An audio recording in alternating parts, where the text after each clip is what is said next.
I'm speaking to the people who want more, the people who want to be the fucking pinnacle, the people who want to be accomplished, the people who want to make a fucking difference. You guys are going to have to go all the fuck in.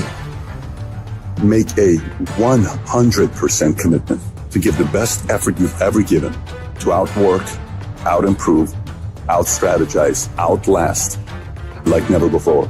One of the best quotes that I've ever read about it is that if you have real true freedom, you're never going to have equality of outcome, because with real true freedom, you have the freedom to not engage. Well, look, if you look at a guy like Jeff Bezos, for instance, that Amazon guy is worth more money than anybody ever, right? That guy works all day. Yeah. I mean, he's a maniac. Oh, yeah. He's acquiring all these different companies, and everything he's doing is designed to succeed. Yeah. I mean, he's just Well, that's what fanatical Gates just about said, it. Yes. too, in a recent interview. And I know some guys that are, they're in approximately the same universe as those two, and they just work all the time. That's all all they do. the time. Yeah. And they don't just work. They work so efficiently and so effectively and make use of every second in ways you can't even imagine unless you're in that sort of position.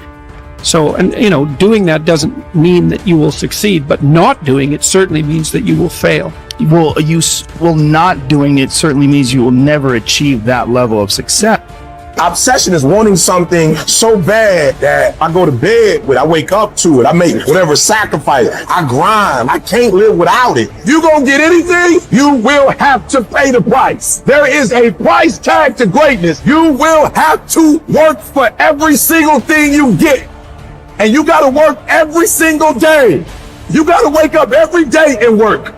We do not retreat. We do not give up. We do not surrender. And the reason why most of you are not successful is because every single time stuff not going your way, you give up, you quit, you let go, and people feel weakness. They feel it. You can feel when somebody's not committed, when they're not all in, when they're not dedicated. And there's another level you get to when you go all in. Look at your belief system every single day and stick with it. Don't rush the process. Trust the process. Don't rush the process. Trust the process. Don't rush the process. Trust the process. People who do stuff consistently and on time, they surpass people who talented and gifted.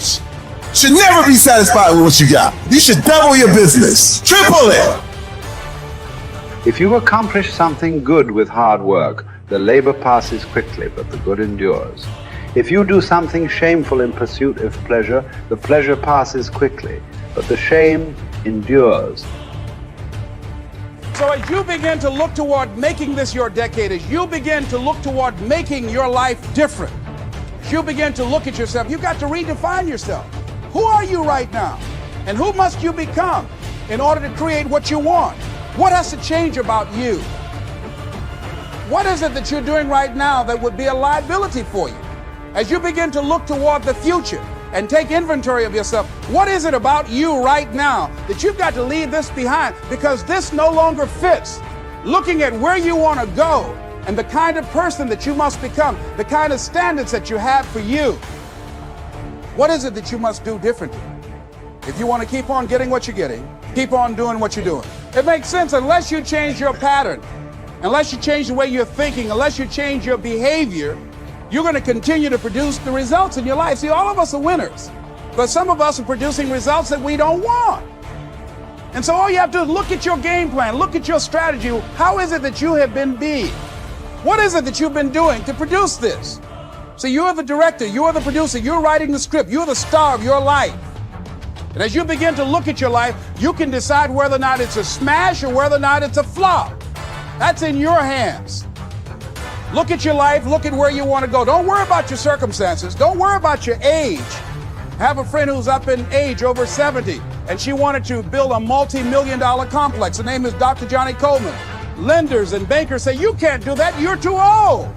She ignored them. That building now stands, ladies and gentlemen, a multi-million-dollar structure. But there are a lot of people who would have listened to that. There are a lot of people that would not have even gotten to that point. They would have talked themselves out of even going down to the bank to ask for it, because they've already said no to themselves. See, it's time now. If you want to make this your decade, you've got to start saying yes to your life. You've got to start saying yes to your dreams, yes to your unfolding future, yes to your potential. as opposed to saying no. See, 87% of our self-talk is negative. So you've got to make a conscious, deliberate, determined effort to say yes to your dreams.